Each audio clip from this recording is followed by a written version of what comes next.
Assalamualaikum warahmatullahi taala wabarakatuh. Bertemu lagi dalam siri pemahaman bahasa Jawa daripada saya, Sapa Lambau. Sampai jumpa.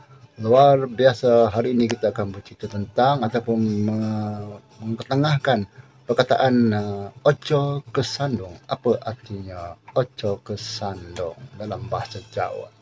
Ini kita akan memahami satu perkataan dalam bahasa Jawa, iaitu oco kesandung. Ejaan dia O J O, oco, KISANDUNG, kesandung. Artinya kamu atau anda. Jangan. Ojo tu jangan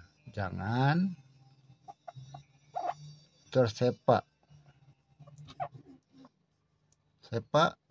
sesuatu di jalan atau di rumah. Itulah maksudnya.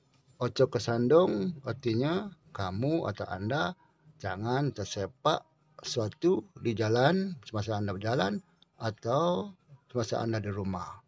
Itu artinya oco kesandung dalam bahasa Jawa. Moga anda mendapat sesuatu ilmu ataupun pengertian dalam bahasa Jawa.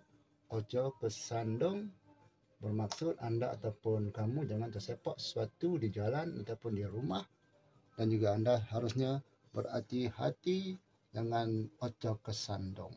Jumpa lagi, terima kasih.